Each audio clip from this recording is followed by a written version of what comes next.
di sini kami akan melakukan role play dengan tindakan pengajian ESAS, ECOG, dan SAS pada pasien kanker payudara. Di sini kami dari kelompok 2 yang beranggotakan saya sendiri Diana Puspita dengan NIM 22632139. Saya Natasha Kirama Devi dengan NIM 22632141. Saya Rebecca Pramesti dengan NIM 22632143. Saya Putri Ananda Susanti dengan NIM 22632146. Saya Nasra Faiza Anur dengan NIM 22632147. Dan saya Noviana Rosida dengan NIM 22632106. Selamat pagi, Bu. Selamat pagi, Mbak. Sebelumnya, perkenalkan saya perawat Flepi akan berjaga pada pukul 8 sampai pukul 2. Pada kesempatan kali ini, saya akan melakukan pengajian pada Ibu. Kira-kira nanti saya akan memberikan beberapa pertanyaan dan membutuhkan waktu sekitar 10 sampai 15 menit saja. Ibu, apakah Ibu bersedia? Bersedia, Mbak. Baik, sebelumnya saya lihat bentangnya terlebih dahulu ya, Bu. Dengan Ibu siapa? Putri, Mbak. Tempat tinggalnya di mana, Bu? Majikan. Baik, Bu. Sebelum melakukan tindakan, apakah ada yang ditanyakan, Bu? Tidak ada. Baik, apakah Ibu bersedia dilakukan tindakan sekarang? Bersedia. Ibu tidak perlu khawatir, untuk privasi akan saya jaga. Jika Ibu sudah merasa tidak nyaman, bisa langsung memberitahu saya ya, Bu.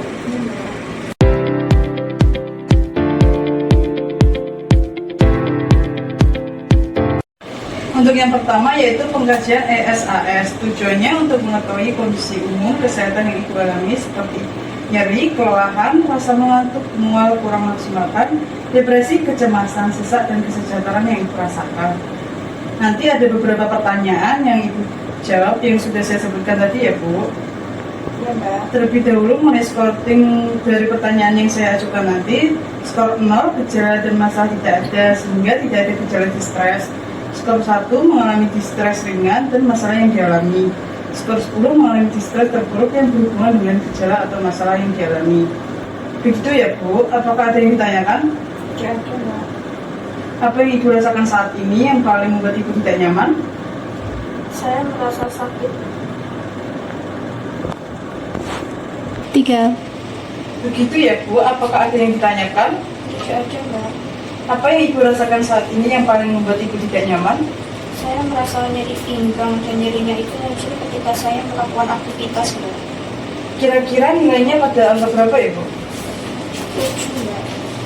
Selanjutnya, untuk kondisi yang seperti ini, apakah Ibu merasakan kelelahan atau keluhan lain? Iya, Mbak, saya merasa lelah dan lemas Kondisi itu munculnya kapan ya, Bu? ketika saya sedang beraktivitas. Kira-kira nilainya pada angka berapa, Bu? Jika 0 tidak sesak sama sekali dan 10 sangat sesak sehingga tak tertahankan. 7. Ternyata sesak berat ya, Bu.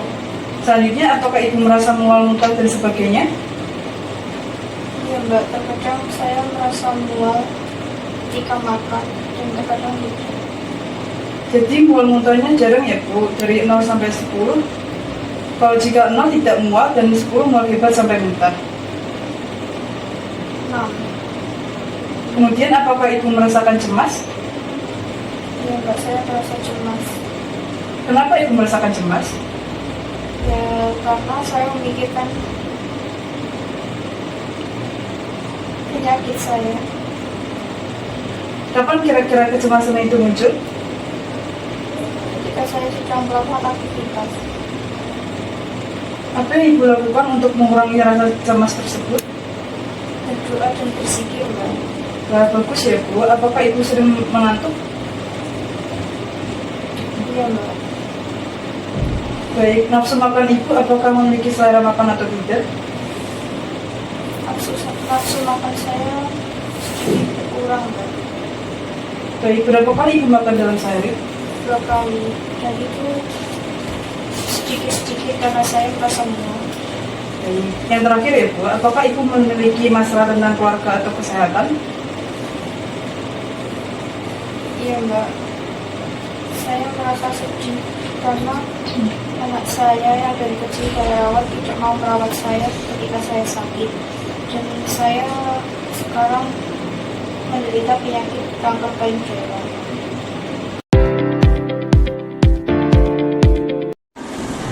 Selanjutnya adalah pengajian COG.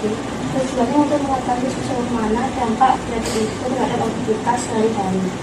Pada pengajian ini, terdapat 5 spot yang mulai dari 0 sampai 5. Spot 0, ini dapat beraktivitas penuh dan mampu melakukan semua kegiatan tanpa hambatan.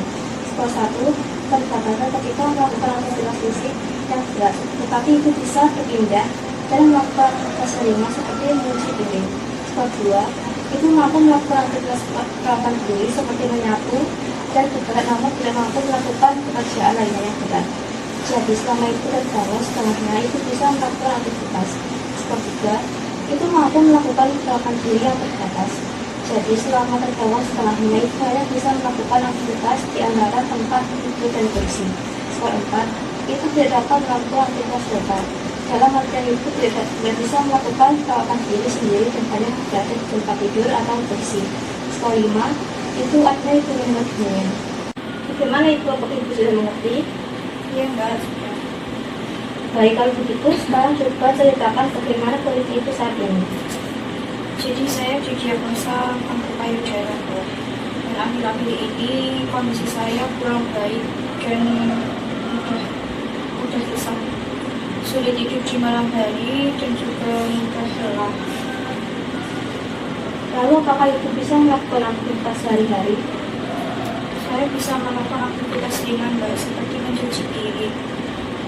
Tapi jika melakukan aktivitas yang berat saya masih kesulitan, karena jika melakukan aktivitas yang berat saya akan merasa sesak, dan saya sudah merasakan ini kurang lebih 2 mingguan. Baik, kemudian apa yang memperingat dan memperburuk kondisi ibu saat sesak? Kalau saya cuma istirahat dan tidak melakukan aktivitas apapun, saya tidak merasakan sesak, Mbak. Tapi jika saya melakukan aktivitas yang berat, saya akan merasakan sesak nafas. Berarti dari cerita ibu tadi spot pengajian ini yaitu skor 1 karena masih bisa melakukan aktivitas ringan ya Bu. Ibu, selanjutnya di sini kami akan melakukan pengajian SAS ya Bu. Apakah ibu mengantuk dan ingin tidur terus atau justru sebaliknya dan merasa ingin tidur dan tidak mengantuk? Jika 0 tidak mengantuk dan 10 merasa ingin tidur sampai tidak tertahan, ada di angka berapa ibu merasakannya? Di angka 5, Mbak. Baik. Tadi ibu kan merasa mengantuk. Nah, apakah ibu ada rasa tidak nafsu makan? Jika 0 sampai 10, untuk angka 0 merasa nafsu makan dan 10 tidak merasa nafsu makan sama sekali. Di angka berapa ibu merasakannya? 6, Mbak. Baik Bu, selanjutnya apakah ibu merasa mual atau muntah gitu Bu? Ada di angka berapa ibu merasakan mual atau muntah? Jika 0 sampai 10 untuk angka 0 tidak mual dan 10 mual hebat serta merasakan muntah, ibu merasakan di angka berapa? Saya merasa ingin muntah, Mbak. Kira-kira di angka 7. Baik Bu, untuk selanjutnya apakah ada masalah pencernaan yang ibu rasakan? Jika 10 ada masalah pencernaan yang lelah. 3. Baik Bu, untuk selanjutnya apakah ada masalah pencernaan yang ibu rasakan? Jika 10 ada masalah pencernaan yang mengganggu dan jika 0 tidak ada masalah pencernaan yang mengganggu. Di angka 5, Mbak. Oke, selesai. Selanjutnya apakah ibu merasakan nyeri? Jika ada di angka berapa rasa nyeri itu? Dari 0 sampai 10, jika 0 tidak merasakan nyeri dan 10 untuk merasakan sangat nyeri. Di angka 8, Mbak. Iya, baik Bu. Tadi di awal ibu mengatakan merasa lelah. Ada di angka berapa ibu merasakan lelah? Dari 0 sampai 10, jika 0 merasakan tidak merasa lelah dan 10 merasakan lelah.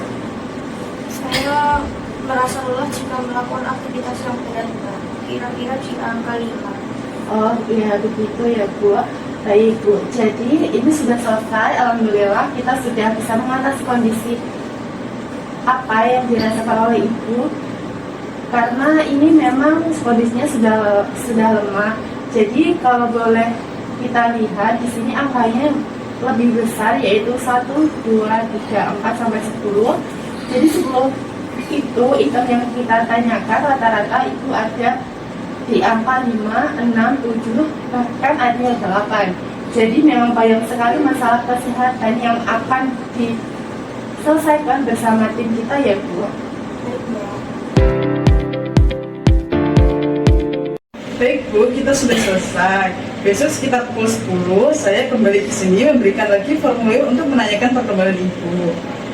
Baik, sebelum kami kembali, nanti data-datanya akan kami evaluasi setiap harinya. Sebagai bukti dari keberhasilan terapi, keberhasilan pengobatan, dan juga asuhan keperawatan yang kami berikan. Apakah ada yang mau ditanyakan Bu? Tidak ada, Mbak. Baik, sekian dari kami. Wassalamualaikum warahmatullahi wabarakatuh.